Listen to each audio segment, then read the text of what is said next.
Welcome back, ladies and gentlemen, to the Survivor Girl podcast. My name is Alice, aka the Survivor Girl, and today I have the beautiful and lovely and talented Havyne. Hello, hello. Havyne, how are you doing today? I'm doing fantastic. Uh, Thank you. How are you? I'm doing great. You guys, Havyne has one of the most deeply inspiring, moving, motivational stories that you are ever going to be blessed to hear. And I'm so thankful she's agreed to come and be on our podcast. So, saying all that, let's go ahead and get started. So, Havyne, let's go all the way back to the beginning of your journey. What led you initially to go to the doctor? What was going on with you physically that had you concerned? You know, Initially, I would have said that finding the lump on my chest was what led me to the doctor. But if I take it a couple steps further back, I had shingles on January 1st of 2024. I went to urgent care and they told me I had shingles and just gave me medicine and we kept it pushing. I took the medicine and then about 2 weeks after that, I felt a lump on my breast. And that is what took me to the gynecologist, who then was not concerned at all. She thought it was fibroids. I have no history of cancer in my family. I'm young. I was only 33 at the time. So she tried to kind of brush it off. And I was like, no, no, no. Something's definitely going on here. Let's please do something. So she put in for imaging, and that's when everything changed.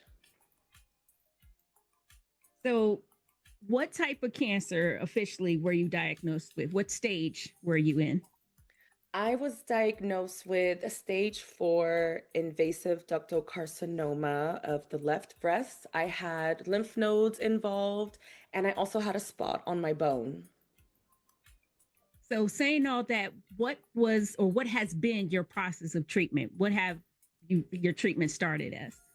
It's been a long process. Oh my gosh. Well, first and foremost, we knew I was going to have to do chemo. So I had to make a really, really tough decision and decide if I was going to do freeze my eggs because I've always wanted children. And so I went through with the fertility assessment and they told me it was going to be $10,000, even with insurance. And I was like, whoa. So I ended up not doing that and started chemo about a month and a half after I got diagnosed. And I did 6 rounds of chemo. They were 21 days apart. And then after that, I got a little break. And then I had a double mastectomy, October. And then I had a little break as well after that. And I had 18 rounds of, no, sorry, 22 rounds of radiation. I was supposed to have 30, but my skin was not doing well. I was struggling a lot and I was burned to a crisp. So my doctor was like, "You're done. There's nothing else that radiation can do for you. It's done everything it can." So I ended treatment a week before I turned 34. Wow. So, how long has this your full treatment process been? I know that you are probably still currently going through some forms of treatment even today.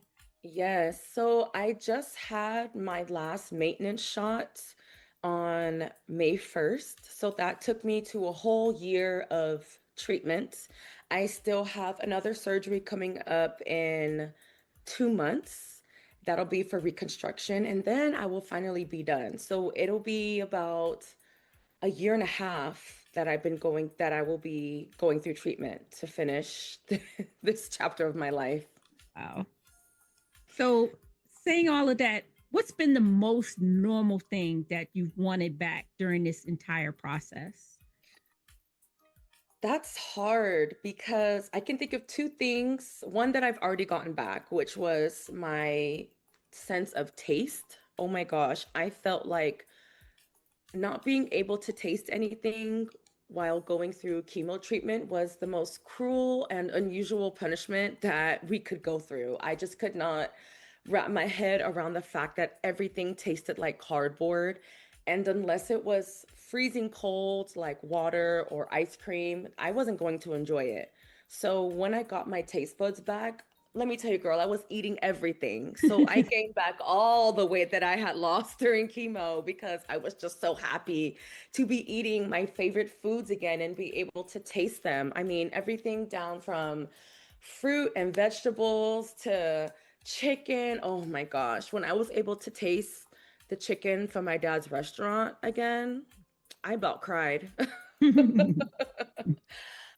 And right now, I am really, really praying very hard to get my menstrual cycle back. I was put into a chemically induced menopause when I started chemo, and it can be about a year after you finish treatment for your period to come back. So I'm still waiting for that. And I'm hopeful and I pray on it because I still have a very high hope and belief that I will be able to have children in the future. That's awesome. So, how long has your healing process been, as far as like not just physically, but mentally, emotionally, spiritually? And what's helped you You- to heal? I feel like the hardest part of this has been my mental.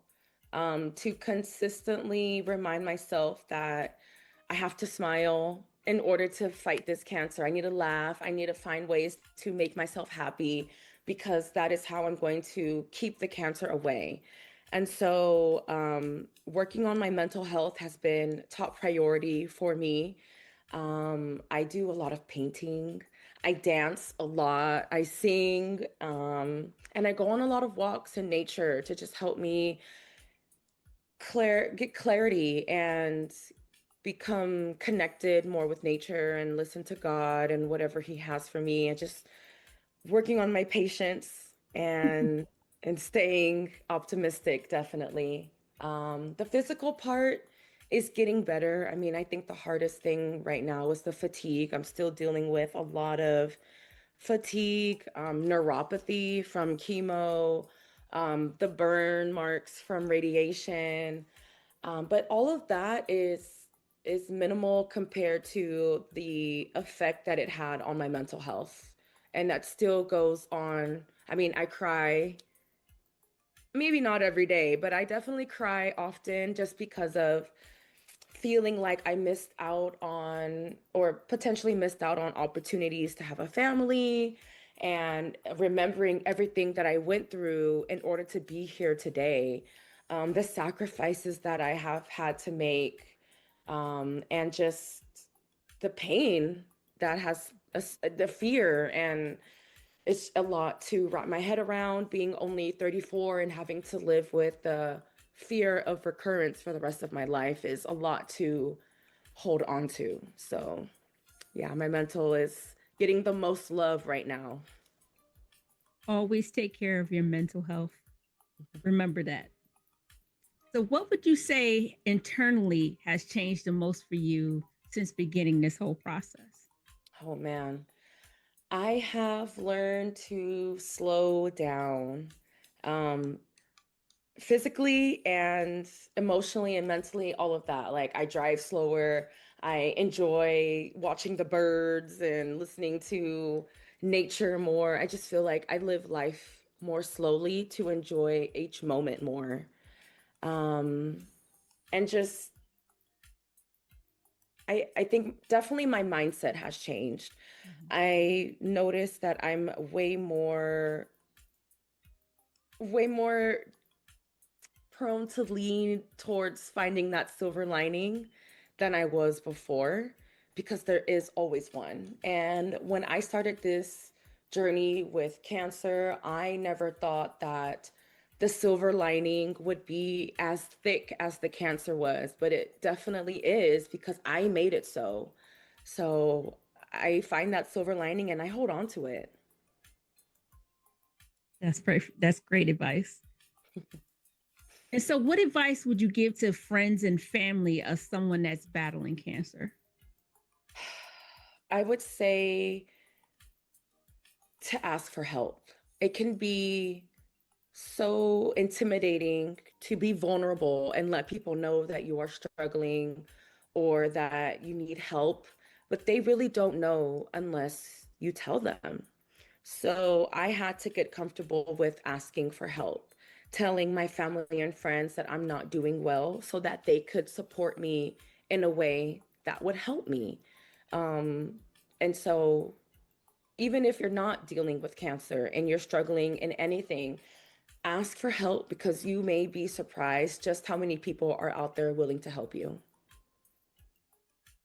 And then lastly, what would you say to someone who is newly diagnosed and just finding out they have cancer? What advice would you give to them? I mean, I guess similar, lean on your support, trust that you are strong enough to go through this. And if you allow, you can come out the other side stronger. But it's all about the mindset. And there's nothing that God will put in front of you that you cannot tackle. So lean on Him, lean on your support, and trust yourself. And that's the best advice that I could give to anyone. And I appreciate you, Havyne, for putting that out there. You guys, that's Havyne. She's amazing. She's incredible. I hope you were just as inspired by her story that I have been. So, Havyne, thank you again for agreeing to come on the podcast. I'm so thankful for you. I am just so honored to be a part of your amazing community. And thank you for allowing me to be on your podcast. I am thrilled to share my story with others. Hopefully, it can inspire and remind people that cancer is not just for older people. I mean, I'm healthy, I'm young, and it still happened to me. So please, please, please self check yourself every month, all the time in the shower. I mean, just fill yourself up and see how things are feeling. And if you feel anything off, trust your gut, go to the doctor and advocate for yourself. Absolutely. And that's the best advice of all. You guys, get your checkups. Please get your checkups and fight for yourself. So, Havyne, thank you again. You guys, that's Havyne. Thank you again for listening to the podcast, and we will see you back here next time.